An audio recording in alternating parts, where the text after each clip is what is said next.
Today we're going to talk about values.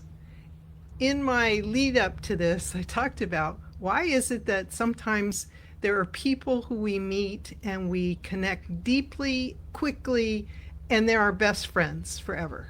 Isn't that wonderful? It doesn't matter if we don't see them for a month, a year, years, decades, but when we're with them, it's just amazing how wonderful that feels.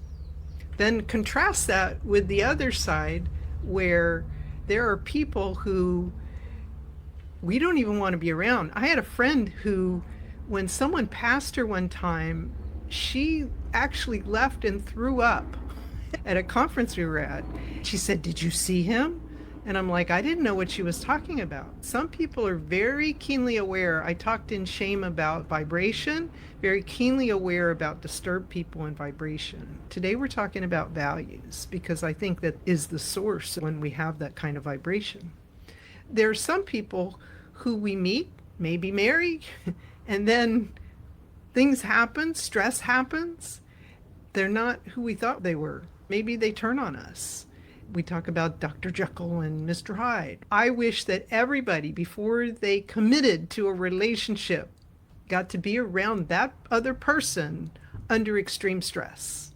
It's a huge test, and it speaks to what is deep inside that individual.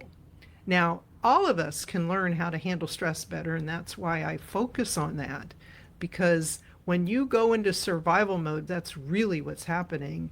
Fight, flight, or what I call turn off the light. When they shut down, they're physically, but they don't want to talk to you.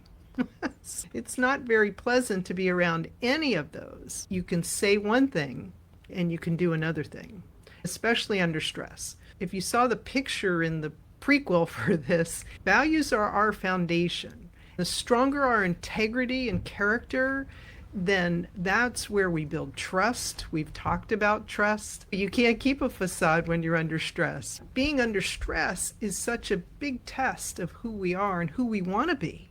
Some people don't have good control because they've never thought about having any kind of control. I have a model for highly effective organizations and people. It came from an older model that I have 6 pieces to it. I'm only going to talk about 3 today. It was called my 6-pack model. When can you take the toughest hits? Well, it's in your abs, in your abdominal area. The acronym ABS is one I've used. Think of Venn diagrams where you want that sweet spot in the middle of 3 intersecting circles. If you know what a Venn diagram is. I don't know. But a Venn diagram is 3 circles and how they intersect. I'm looking for that sweet spot. What are the 3? A is attitude, B is behavior, and S is standards. I was able to use that model consistently in all the commands that I had, because if someone wasn't doing something a particular way that I wanted, and I had to look at it and say, well, is it their attitude? Oh, no, they got pretty good attitude. Is it their behavior? Some of that. Oftentimes it was the standard. The standard was not what I wanted. For example, we had someone who was on the edge of getting kicked out of the military. We gave her a job to wax the floors, buff the floors. We said, go buff the floors. Well, she took the buffer out, didn't sweep the dirt, didn't clean up anything, didn't mop it and then put down wax. She just took out the buffer on top of the dirt and ground the dirt into the floor. She did something, but it wasn't to a standard. When we're looking at attitudes, that's where your values come in. The consistency of, does that translate over to your behavior? Does that translate over to your standards? That's where values can come in and make a big difference. I thought I would explain to you something that my husband and I worked on. We called it the Aloha Way. Each letter represents a value. Our overarching value is to live life to the fullest with love in service. And that wasn't just a catchphrase. That's something we've lived. We did it right before we went on our tour. I think you might recall, for those who know us, when Doug rode his bicycle 18,067 miles in a year to all 50 states and I drove the RV 26,000 miles to make sure we had a place to stay overnight. Before we set out on that, we wanted to be crystal clear on what our values were. Trust me, when you're in an RV for about 18 months, you get to know the other person pretty well.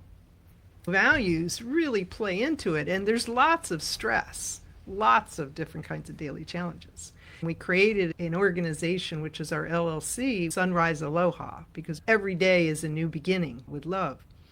Letters, I'm going to go through A is really fundamental because A talks to that ABS model. We call it authentic alignment. When you have authentic alignment with your attitude, behaviors, and standards, no matter what kind of stress you're under, those are the kind of people that you want to be around because they're consistent. Loving connection was the L, open heart was the O, hunger for wisdom was the H, and A was acting in service. Now, there are 3 things under each of those. I won't go through those.